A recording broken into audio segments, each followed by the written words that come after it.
ভাই নিজেরই এখন ভয় লাগে মোবাইলে মোবাইল ব্যাংকিং চালু করে রাখতে বা মোবাইলের ব্যাংকের যেই অ্যাপস গুলো আছে সেগুলো চালু করে রাখতে।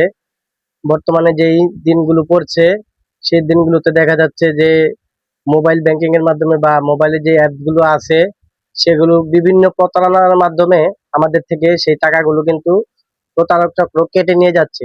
তো কিভাবে কেটে নিয়ে যাচ্ছে, আমাদের মোবাইলে যদি ইন্টারনেট থাকে তো ইন্টারনেট বন্ধ করে দিবেন। তো সম্পূর্ণ প্রসেসিংটা আপনাদেরকে বলছি, অবশ্যই ভিডিওটা সম্পূর্ণটা দেখবেন এবং মনোযোগ দিয়ে ভিডিওটা দেখবেন। তো আপনারা যারা মোবাইল ব্যাংকিং এ আছে বা আপনাদের মোবাইলে ব্যাংকের অ্যাপস আছে, এখন কিন্তু বিভিন্ন ধরনের প্রতারক চক্র বের হয়েছে যারা আপনাদের এই ব্যাংকের টাকাগুলো কিন্তু উধাও করে দিচ্ছে।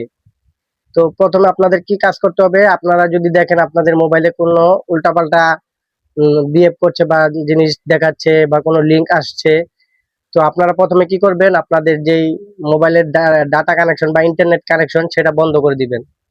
আর মোবাইলে সিম থাকলে সিম ছাড়া তো আমাদের হবেই না, আবার ব্যাংক যে কর্মকর্তাগুলো আছে তারা কিন্তু সেই সিম ছাড়া আবার এটা গ্রহণযোগ্য করবে না। তো আপনারা প্রথমেই এই ডাটা কানেকশন বা ইন্টারনেট কানেকশনটা বন্ধ করে দিবেন।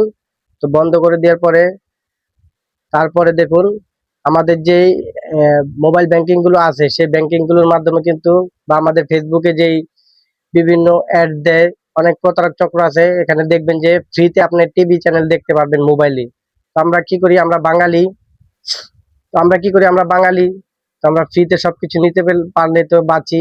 তো আমরা কি করি, সেই লিঙ্কে ক্লিক করে দিই। তো সেই লিঙ্কে ক্লিক করার সাথে সাথে দেখবেন আমাদের মোবাইলে ঝাপসা আসছে, মোবাইল বন্ধ হচ্ছে, চালু হচ্ছে, অটো হচ্ছে।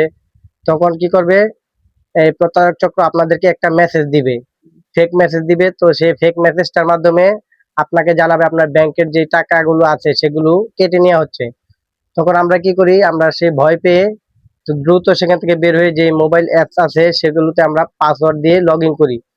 লগ ইন করার সাথে সাথে তো যারা হ্যাকার আছে তারা কিন্তু আমাদের প্রসেসিংটা হ্যাক আগেই করে নিয়েছে, তারা কিন্তু এগুলো দেখতে পাচ্ছে যে আমরা কি পাসওয়ার্ড দিলাম।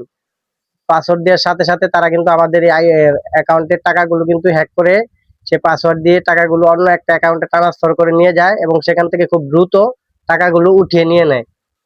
তো আপনারা কি করবেন, এইরকম কোনো মেসেজ বা কিছু আপনারা ক্লিক করবেন না এবং আপনারা প্লে স্টোর ছাড়া অন্য কোথাও থেকে কোনো অ্যাপস ইনস্টল করবেন না। যে কোনো লোভনীয় অফার দিলেও যে এটা করলে ওটা হবে, এটা করলে আপনি ফ্রি দেখতে পারবেন, এটা করলে আজীবন ফ্রি, কোনো কিছুই আপনারা ফ্রিতে নিবেন না। শুধু প্লে স্টোর থেকে আপনারা অ্যাপ ইনস্টল করবেন। তো আপনাদের জন্য এই মেসেজটাই ছিল। তো আপনারা যারা অনেকে কিন্তু এখন এই ফেক যেই হ্যাকাররা আছে আপনাদের টাকা পয়সা ব্যাংকের টাকাগুলো সব নিয়ে নেয়। তো আপনারা খুব সাবধানে থাকবেন, এই মেসেজটা দেওয়ার জন্য এই ভিডিওটা তৈরি করা।